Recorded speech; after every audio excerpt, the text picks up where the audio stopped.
na we were able to, nagkaroon tayo ng isang tao na, isang artista na nagbigay buhay kay April. Give justice to April Boy Regino. Yung ating is a product of audition. Marami po sila, 27 sila lahat. And now, ladies and gentlemen, gusto kong ipakilala sa inyo, the April Boy Regino, Mr. Jan Asenas, and Madeline, of course. Ito po si Kate. Okay, I'll give the ano sa kanila. Ito. 27 po ang, 27, sorry, 27 lahat. At siya po ay product of the audition. Hello po, magandang araw po sa inyong lahat. Maraming salamat po sa lahat po ng dumalo. And napakasaya ko po na nandito po kayo lahat. At ayun po, ako po ulit si John Arsenas. Sana po nagustuhan niyo po yung pelikula. At ayun po. Hello, ako nga pala po si Kate Yalong as Madeline. Maraming salamat po sa lahat po na pumunta dito ngayon. Ayan, sana din po nag-enjoy po kayo sa palabas. Okay. Kanina pa nag-i-emote sa pelikula. Si June Lalin, siya munang magtatanong. June? Yan, hi. Congratulations. Hello po. Maraming salamat po. Siyempre, na-meet na kita dyan. Opo. Siyempre, congratulations. Ang bongga, no? 27 daw yung nag-audition. Tapos ikaw yung napili. Nung time na yun, nakita mo yung mga kalaban mo? Actually, opo. Nakita ko po, may mga matatanda po, may mga mas bata sa akin, tapos may mga kilala na pong artista. Tapos talagang nung nasa pila ako, kasi may pila yun may number bago makapag-audition. Iba talaga yung kaba ko. Siyempre, audition ako April Boy Regino yun diba? Kung sino bang hindi nakakakilala kay April Boy Regino. Kaya, nung nasa pila pa lang ako, alam kong malaking responsibilidad yung papasukin ko. Kaya, ayun po, napakasaya ko at napaka-blessed ko. Maraming salamat sa Diyos na nandito ako ngayon, nasa harap niyo po, at natapos namin yung pelikula ng maayos. Yeah, pero anong naramdaman mo nun? Nakita mo ang dami mong kalaban. Opo. Actually, kinabahan talaga. Yun yung una, kinabahan. Tapos, masaya rin ako na nandun ako, na nakita ko, may mga kakilala rin ako mga nag-audition. May mga nakita ka na alam mo sa sarili mo na, pwede rin to. Opo, marami talaga. Mas kinabahan ka. Yes po. Actually, doon, ang daming nag-i-impersonate kay April Boy. Yung mga sumali sa Pilipinas Got Talent na nag-i-impersonate kay April Boy. Kaya, yun, kinabahan talaga ako, pero laban pa din. Pero anong paghahandang ginawa mo for the audition? Ang paghahanda ko po talaga is, kinilala ko talaga ng, kasi ako kilala ko si April Boy as yung sa Di Ko Kayang Tanggapin, singer, ganyan, yung gumaganon. Pero, hindi ko siya kilala personally. Kaya ang ginawa ko, pinanood ko po lahat ng pelikula ni April Boy. Tapos hindi lang pala siya singer, hindi lang siya basta singer. Rin siya, nag-artista rin siya.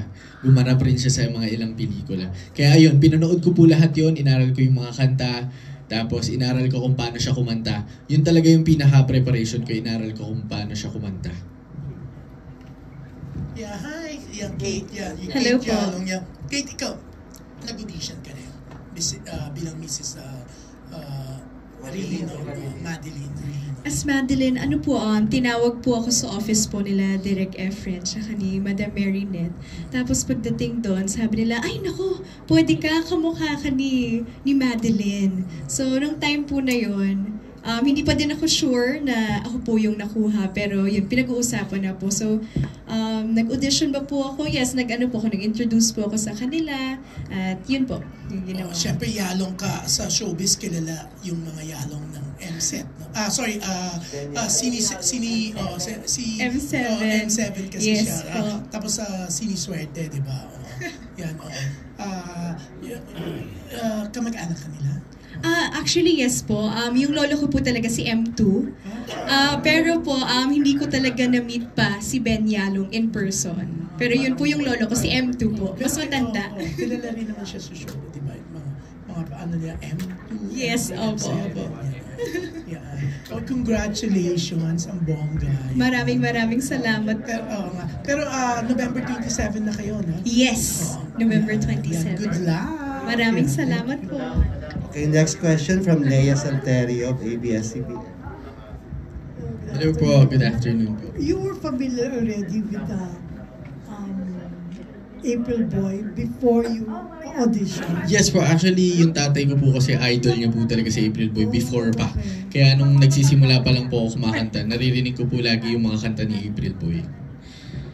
Yes po. So ano yung pinakamahirap na ginawa mo for this film? Actually, ang pinakamahirap is yung yung preparation kung paano ko gagayahin si April Boy.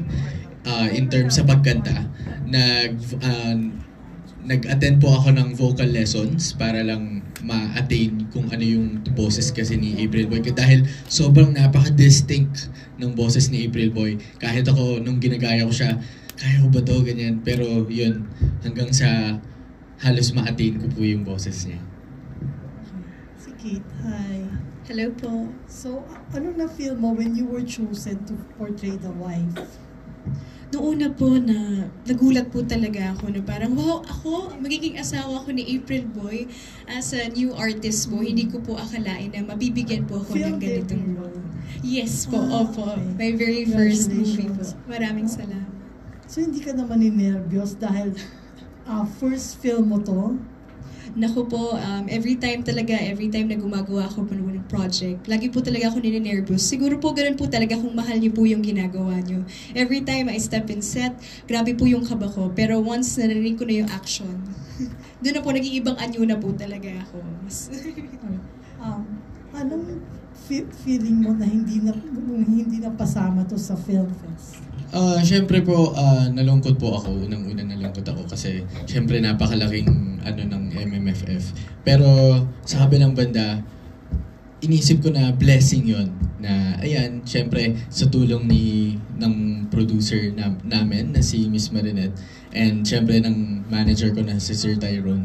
Alam kong hindi nila papabayaan basta-basta yung pelikula. Lalo na siyempre si Direk Efren na nandyan. Hindi ko lang nakikita kung nasan, pero nandyan po siya sa likod. Kaya, confident pa rin ako na hindi nila papabayaan po yung pelikula. Maraming salamat po. Okay, thank you, Leia. Next naman from Nikki Wang of Manila Standard. Mga 5, lang po, press ang magtatanong muna para makakain na tayo. Thank you. First of all, congratulations sa iyong dalawa. Maraming salamat po. Well, ang story ni April Boy, of course, ng family ay napaka-inspiring. Siguro ang tanong na lang, sa pag-play ng role ni April Boy and ni Madeline, ano yung natutunan niyo tungkol sa family nila at sa buhay nila? Ako po, bilang April Boy, natutunan ko na talagang nandun yung pagmamahal ni April Boy kay Madeline. Siyempre, unang-una sa Diyos, kay Madeline at siyempre sa mga anak niya. Kasi, biruin nyo, siya yung unang... Ayan. Si Direk. Sige, mamaya tawagin natin si Direk Efren para mabigyan na ng message natin. Next from Iza of Bravo News.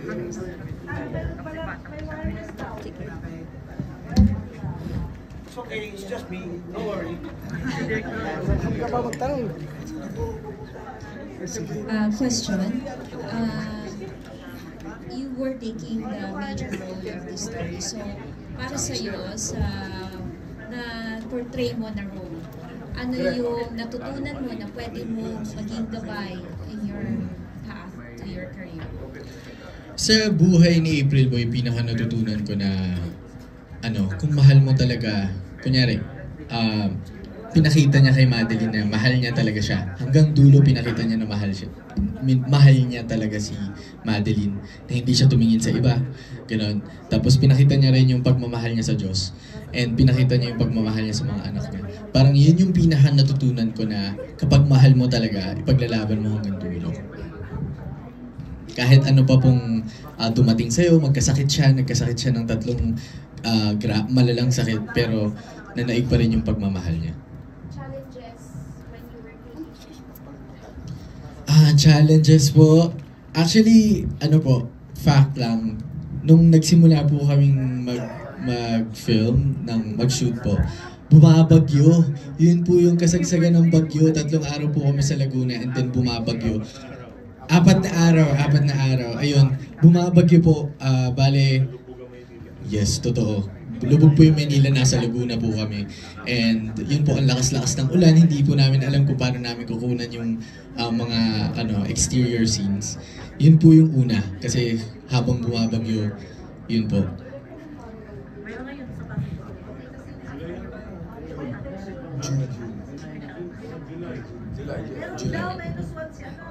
July tayo nagsimula, di ba? July 18. July 18. Tapos tayo Okay. na. Okay, sige.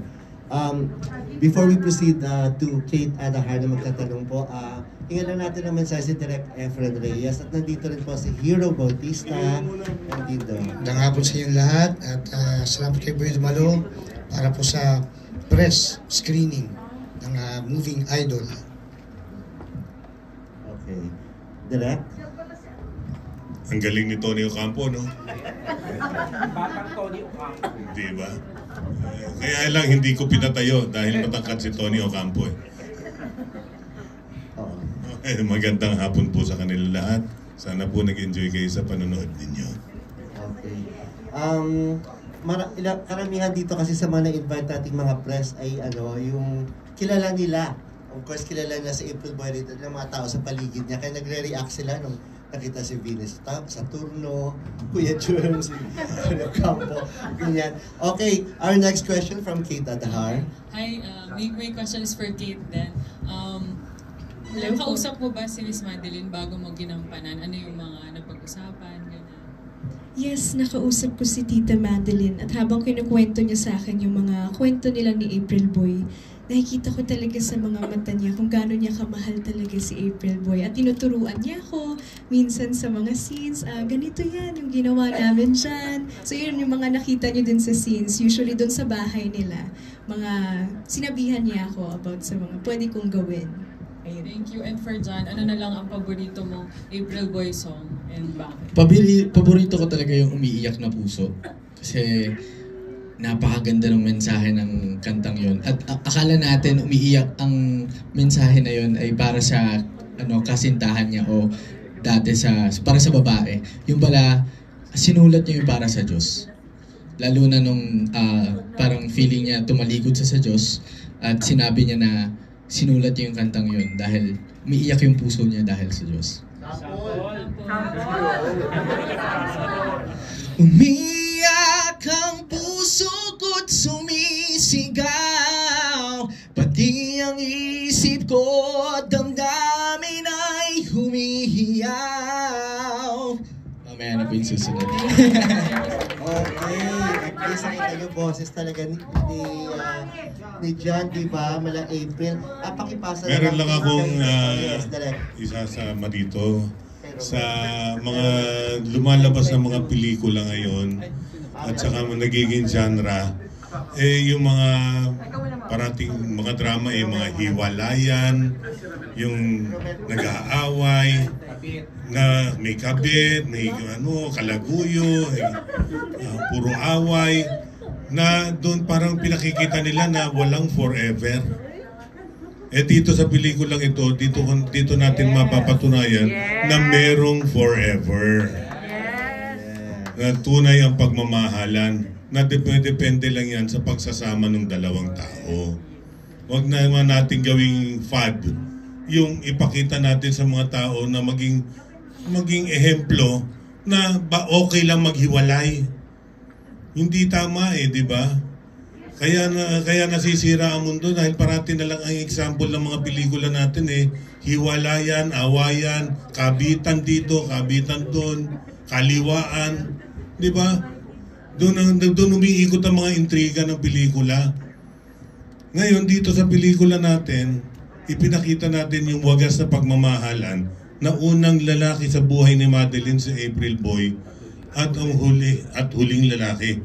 Ganon din si April Boy, ang una at huling babae sa buhay niya. hanggang sa ikinamatay niya. Nagmamahalan silang dalawa. Ayan. So, sa susunod na press ko na lang yung direct ako sa akin natin yung divorce bill, ha? Okay. Next, from Romel Gonzalez. Yes, para sa tatlong cast, anong naramdaman niya after niyang mapanood yung buong pelikula? Ikaw muna, Kate.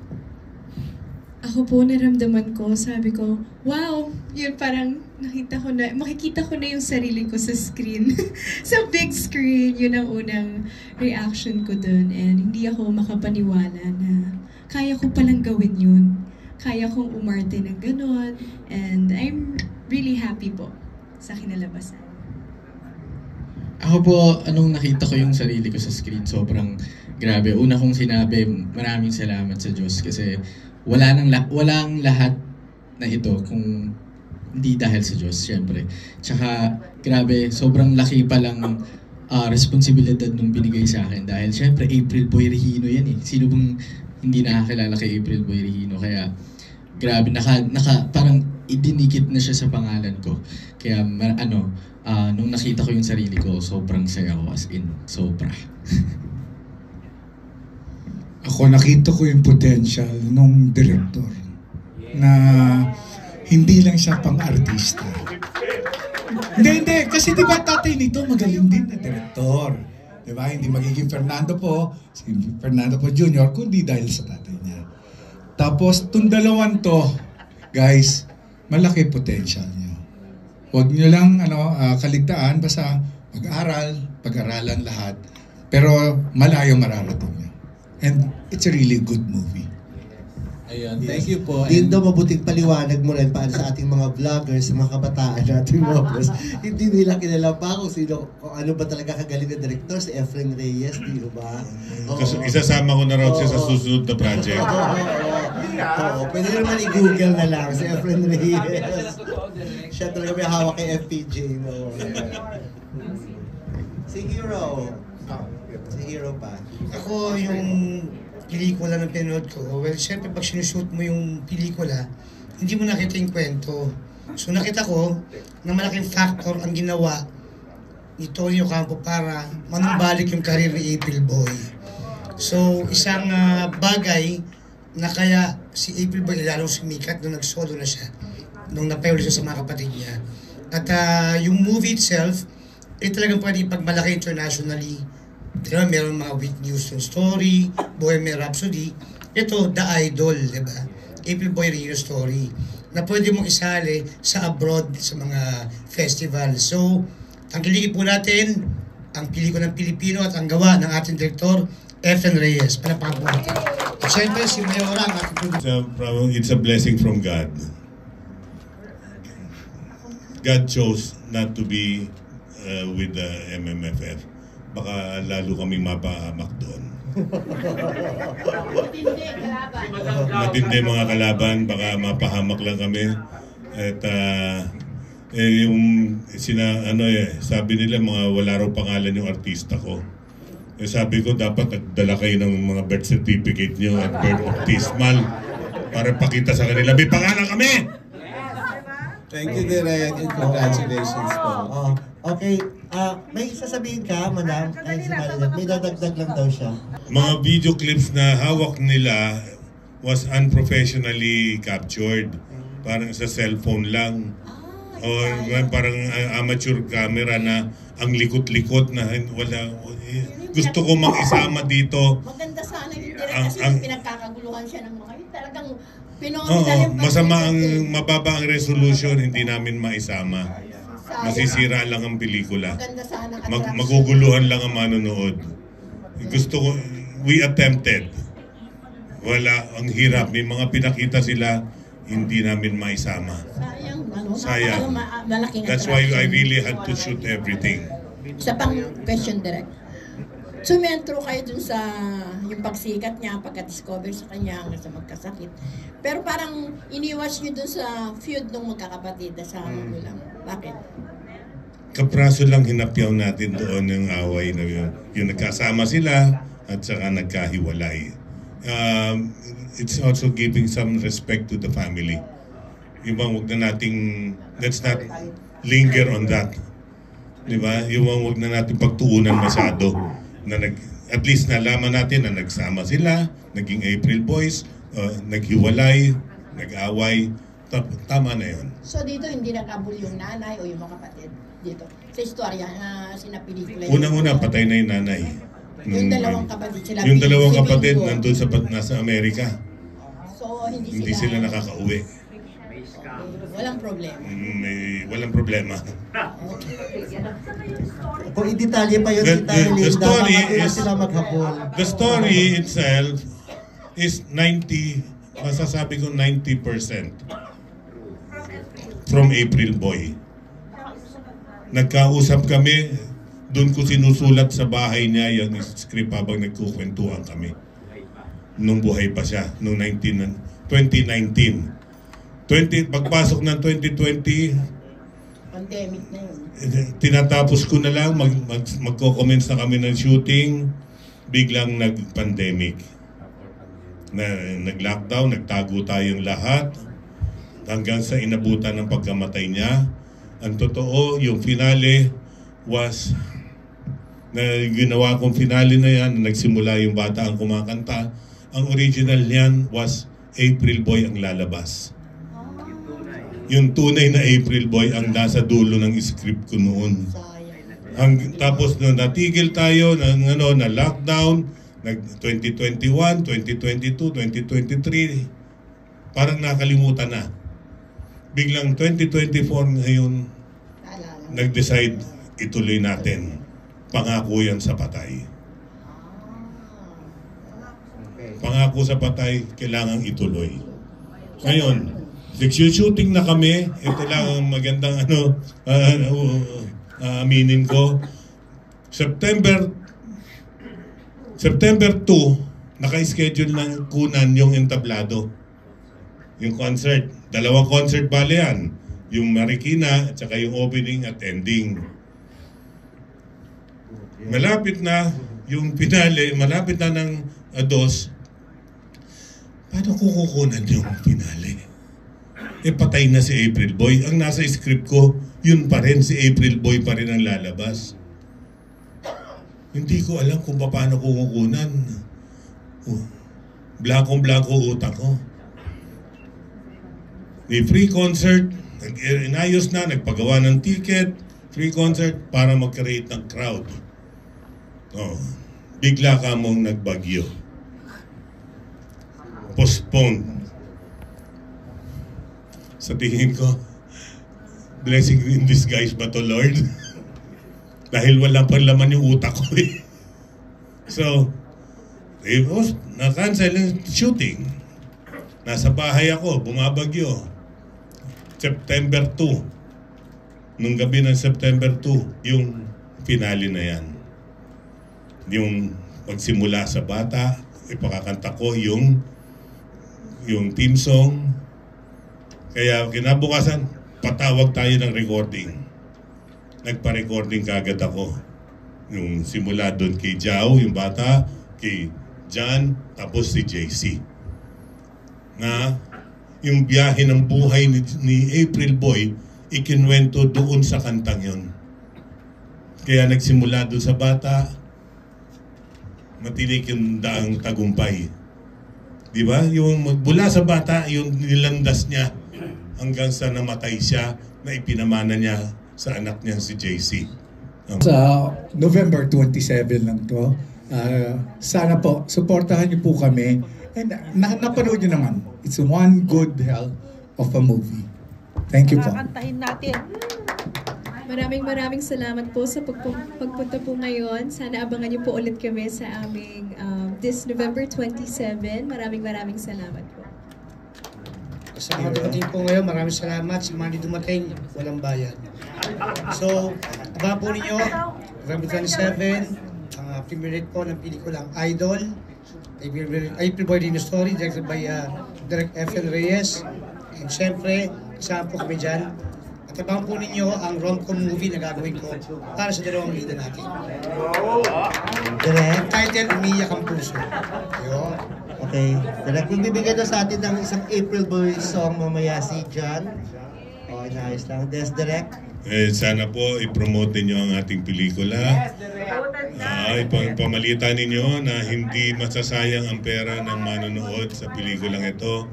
At mapagpupulutan po ng aral, ng katatagan sa puso, ng pananalig sa Panginoon Diyos. At higit sa lahat, maipakita natin sa kanilang lahat na merong forever. Diba? Yan maraming mensahe yung pelikula natin. At nasamaan lang ako ng loob at hindi ko na yung mensahe ng kalaswaan hindi ko na ipakita. Sa sunod naman di ba pelikula na yun? Di ba? Diyan kaya, ilagay mo na siya.